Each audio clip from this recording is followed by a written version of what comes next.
If you're somebody who still freaks out every single time the number on the scale goes up and down, and you think your worth is tied to the number, let's have a chat. How did I learn to manage weight fluctuations with grace and care and not stress and not panic about those? I will share with you guys today. So first of all, we have to understand that weight fluctuations are natural. Even the fittest, the healthiest people can experience something in their life which makes it harder for them to maintain the weight that they have. And anything can happen in life. There are so many factors that play a role in how much we weigh and how our weight goes up or down or stays still.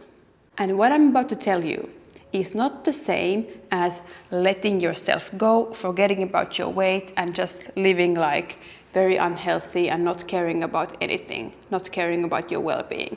No, this is not where I'm going with this video. So what truly changed everything for me was focusing every single day on who I choose to be and focusing less on the number on the scale. So every day I chose a new identity. I chose the kind of woman I want to be, and I locked in on that.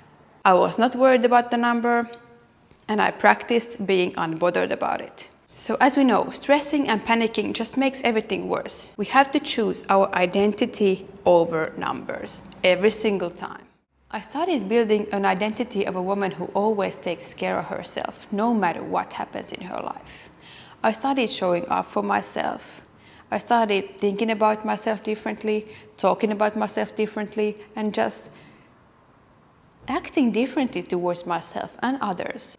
I decided that my self-worth was inherent. It was not tied to anything outside of me. I was born worthy, and so were you. And when I started building this new identity and really sticking to it and choosing it every single day, I understood that once our identity becomes rooted in how we treat ourselves, we start trusting ourselves so much more. We start trusting our habits, and we actually start trusting ourselves for showing up for ourselves. And that's kind of a loop that just keeps feeding itself.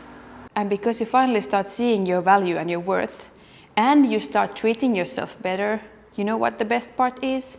Your wellness will naturally increase, and your weight will follow. Instead of fixating on the number on the scale, you focus on your new identity, and your weight will adjust to that.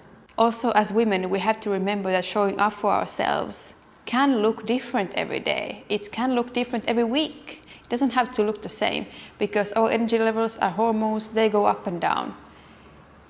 So there's no point in us having a 24-hour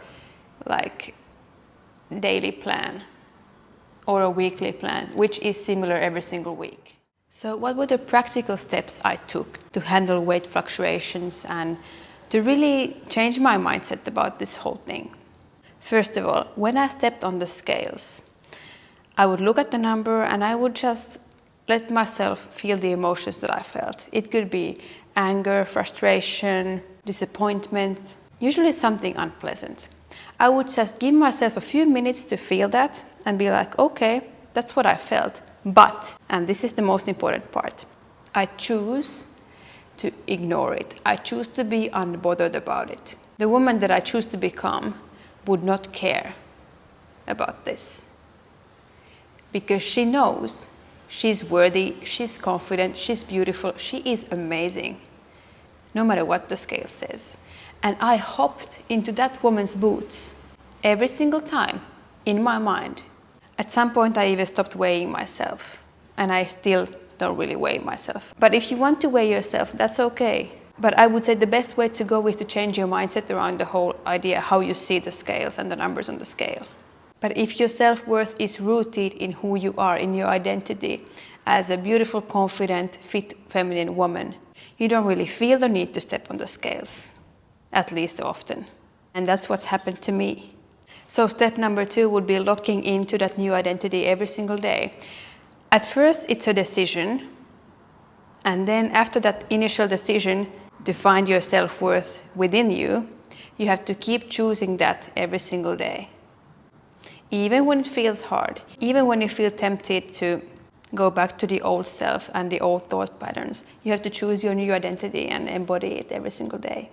And on those days when it feels hard, you can just do the smallest act of self-love towards yourself or self-respect towards yourself that makes you feel like, yes, I'm the woman I'm telling myself I am. I drank some water today, I moved my body, or I took some rest today. Like whatever you can find that tells your brain that this woman is actually doing what she's saying she will do. And step number 3 would be to understand that there's no need for you to run or hide anymore. Because when we talk about weight and body image and all these things related to them, there's usually this feeling inside ourselves that we need to hide from the world because we feel we're not good enough, or we need to run fast towards a goal weight or run away from something. And with this video, I want to tell you that you don't need to run away from anything. You don't need to run towards anything. You don't need to hide. You can just be present. Practice being unbothered, practice being present, and practice accepting yourself as you are. Because the faster you can accept yourself as you are, the better your wellness journey will become. Energy and identity always comes first, and actions follow. You don't need to start by the actions, you start by the identity and the energy and the thoughts in your mind. You no longer care about the weight fluctuations because you know who you are. You're not bothered by it because you know you're the woman who shows up for herself, who takes care of herself, and who enjoys her life, no matter what. You move with authenticity, self-love, and intention, and those are the most powerful things you can do for yourself. I would like to know what does showing up for yourself look like for you on those days when you're low on energy. Comment down below, and I will see you in the next video.